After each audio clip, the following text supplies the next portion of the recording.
Good day guys, mga paps, mga mams, welcome back to my channel. Okay, ang gagawin ko po ay aayusin ko po itong LED niya.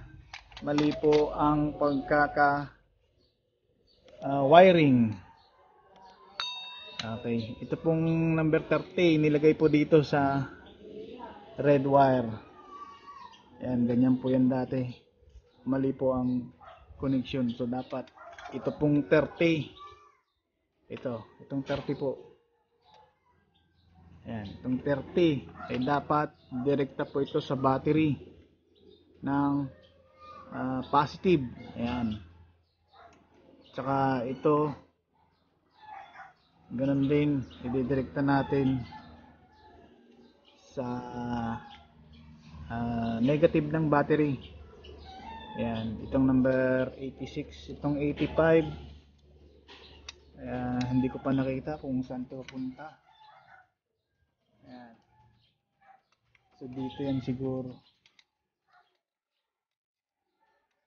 Ayan. Wait lang. Okay, ito tinanggal ko na po. Ayan. Kaya ito guys ay tinanggal ko at babaguhin natin. Kasi po mali ang kanyang pagkaka-wiring. Ito lahat ay nakatap doon sa wire ng headlight. Okay, which is maling-mali. Kaya ang ituturo ko po sa inyo ay ang tamang paraan ng pagwa-wiring ng relay sa auxiliary LED. Okay, umpisa na natin. So ito guys, mayroon tayong socket dito. Bumili ako ng socket kasi yung kanina wala siyang socket. Dito lahat nakadirekta ang kanyang wire. So ito bumili ko ng socket. Yan. Tapos ito binago ko ng kanyang wiring. Itong number 30, yan, may fuse na siya. Saka nilagyan ko ng I-terminal. Itong number 86 sa negative po ito lalagay. Itong number 85 ay doon po sa accessory wire. Tapos ang gagamitin natin yung 87. Ito ay pupuntang switch na wire. So dito muna tayo guys sa relay. Yan. Ito po yung number 30 papunta ng direct ng battery dito. Tapos meron siyang fuse, tapos pupunta rito. Itong number 86, yan 86 guys. Dito po yan direkta sa battery. Yan, sa negative. Ito po yung number 85. Ito po yung papuntang accessory wire. Tapos ang gagamitin natin yung 87. Itong nasa taas. Itong nasa baba hindi na po. Sa susunod na po yan. Kung sakaling gusto ng may-ari na i-battery operated yung kanyang headlight, so ito ang gagamitin natin. So ito na yun, lalagay ko na siya dito. Yan. Tapos dito ang kanyang pwesto. Yan.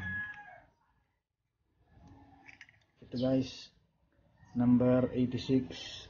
Guys, kung itong ginawa yung number 85 ay negative, okay lang. Dito ay papuntang accessory wire. Okay lang na magkabaliktaran sila, basta wag lang sila pareho ng polarity.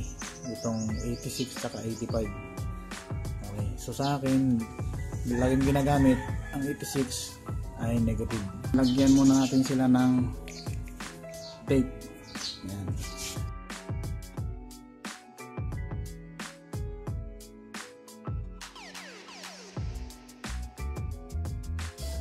Okay yan guys, binalutan ko na siya ng tape. Yan. Tapos itong may buhol guys, ito ay papuntang switch ng wire. Yan. Tapos ito papuntang accessory wire. Okay, umpisa na natin ng installation. So guys, ito yung negative number 86. Yan, okay. Itap nyo dito sa negative ng battery.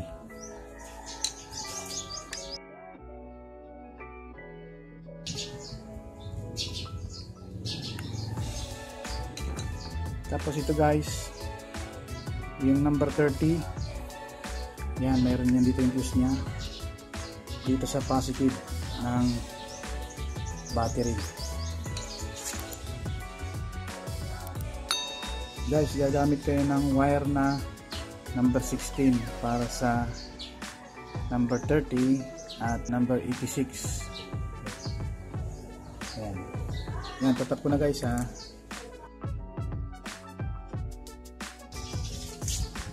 Okay guys, tapos tayo doon sa positive at negative ng relay. Dito na tayo. Ito yung kanyang number 85 guys. Itatap natin sa accessory wire. Yung pinakamalapit na accessory wire ay nandito sa flasher relay. Ayan. Ang accessory wire po ay kulay black. Ito po yung black.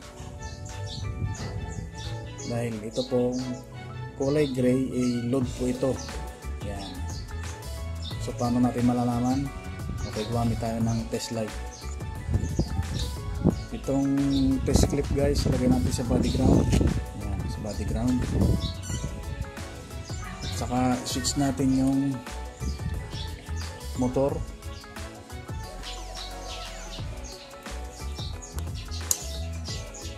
Yan, naka-switch na guys. Tapos ilagay natin sa signal sa left. Ayan. Ang accessory wire dito guys ay yung steady lang ang ilaw. So yan, may ilaw siya, steady lang, pero pagdating dito sa gray ay siya ay nag-blink. Ayan guys, nag-blink siya. Ibig sabihin ito yung papuntang signal light. So ang kukunin po natin ay ang accessory wire. So nandito po yun. Ito po. Ayan. Steady lang po siya. Ito po ay galing ng susian. So black po ang kulay niyan, yung accessory wire.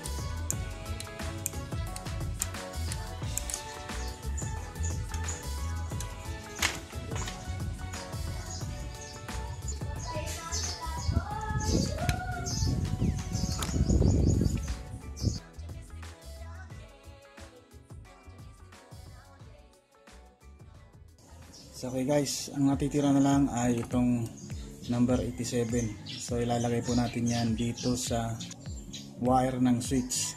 Yan, so nandito po yun yung kanyang wire. So ito po yun. Ayan. Dalawa po ito. Dito po natin ito tatap. Dito. Saka ito sa positive ng LED. So yun guys, nilagyan ko muna siya ng tape. Always po natin nalalagyan ng tape ang mga wire upang tayo ay safe at iwas grounded. So ito po yung guys, yung number 87. Dito natin ilalagay.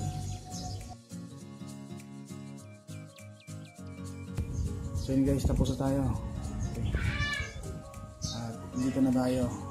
Ito yung isang wire ng galing switch. Itap natin sa wire ng positive ng LED. So ang positive po ng LED ay ito, kulay red. Kulay red at saka ito yung kanyang negative ng LED. Ayan.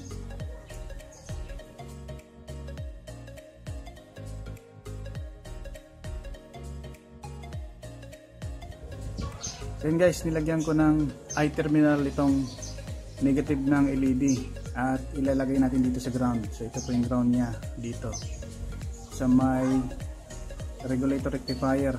Ayan.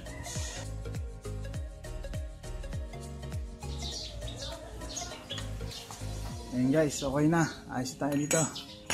At testingin natin. I-switch ko na dito sa ignition switch. Ayan. Ayan guys, gumana siya. Okay. Okay ang ating installation.